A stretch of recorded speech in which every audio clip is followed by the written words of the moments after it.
Good afternoon students. कल हमने हमारी अभ्यास सागर की पुस्तक के दूसरे पार्ट में तत्सम और तद्भव शब्द किए थे। उसके बाद आते हैं हमारे विराम चिन्ह। तो बच्चे, विराम का पहले हम अर्थ समझेंगे। तो विराम शब्द से ही क्लियर हो जाता है, विराम का अर्थ होता है रुकना।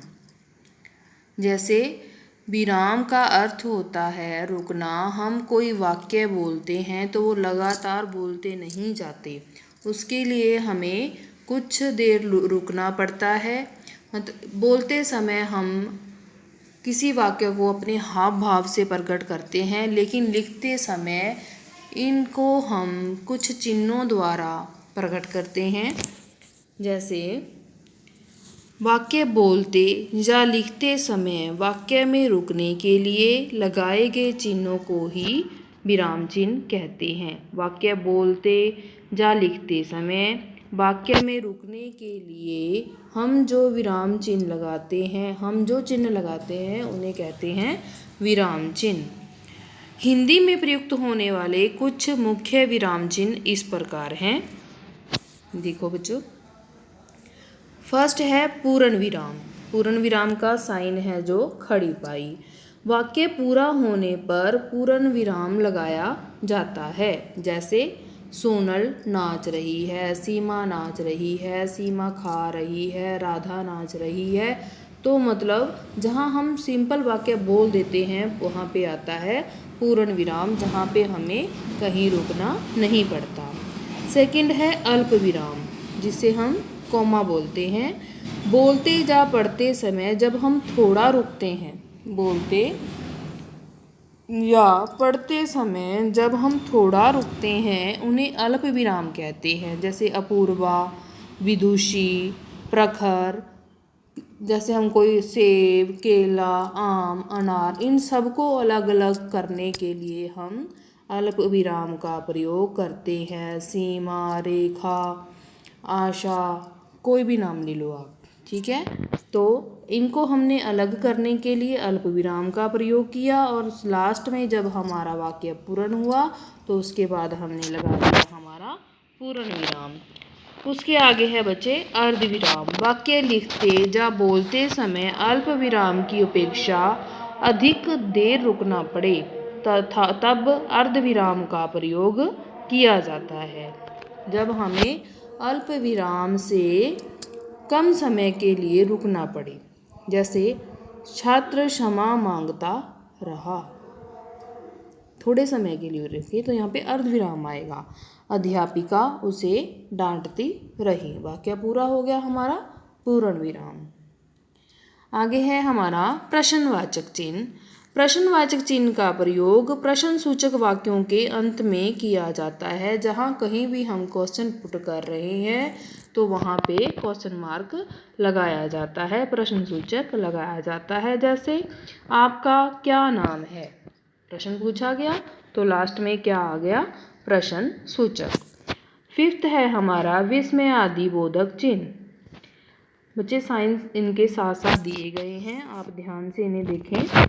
मन के भाव जाने हर्ष, हर्ष मीन्स खुशी, आश्चर्य, शोक, भय, घृणा आदि को प्रकट करने के लिए वाक्यों में विस्मयादि चिन्ह का प्रयोग किया जाता है। जहाँ हमें बहुत ज़्यादा खुशी हो, वहाँ हैरानी हो, कहीं किसी बात से शोक हो, भय हो, डर हो, घृणा हो, किसी चीज़ से हमें कोई घृणा, मतलब किसी गंदी चीज़ को हम देखकर कभी कह देते हैं छी, तो उसके बाद भी क्या है, विस्मयादि चिन्ह का प्रयोग किया जाता है। जैसे वह कितना सुंदर दृश्य है। आगे है बच्चे हमारा उदाहरण चिन्ह। उदाहरण चिन्ह के दो प्रकार हैं, एकल उदाहरण चिन्ह और दोहरा उदाहरण चिन्ह। एकल उदाहरण चिन्ह क्या है, इस चिन्ह का प्रयोग किसी पुस्तक, कवि, लेखक, व्यक्ति का नाम, उपनाम लिखने के लिए किया जाता है। जैसे रामधारी सिंह दिनकर महान कवि थे, तो दिनकर को हम क्या करेंगे, एकल उदाहरण चिन्ह में बंद करेंगे, उपनाम को। दोहरा उदाहरण चिन्ह, इस चिन्ह का प्रयोग किसी के द्वारा कही गई बात को यों का त्यों दिखाने के लिए किया जाता है। मतलब किसी की जैसे कोई हम डेफिनेशन ले लें, उसको एज इट इज़ लिखते हैं तो वो हम क्या है, दोहरा उदाहरण चिन्ह में बंद करते हैं। जैसे नेहरू जी ने कहा आराम हराम है, तो ये नेहरू जी का कहा हुआ कथन है। एज इट इज़ हम इसे लिख रहे हैं तो दोहरा उदाहरण चिन्ह में बंद करेंगे। जब हम किस दोहरा उदाहरण चिन्ह को बंद करते हैं तो चाहे वहाँ लास्ट में पूर्ण विराम आए, चाहे क्वेश्चन मार्क आए, उसके बाद ही हमें बंद करना होता है। आगे है संक्षेप लाघव चिन्ह, जो हम गोली सी बना देते हैं। ये हमारी बुक में नहीं है, फिर मैं आपको बता रही हूँ।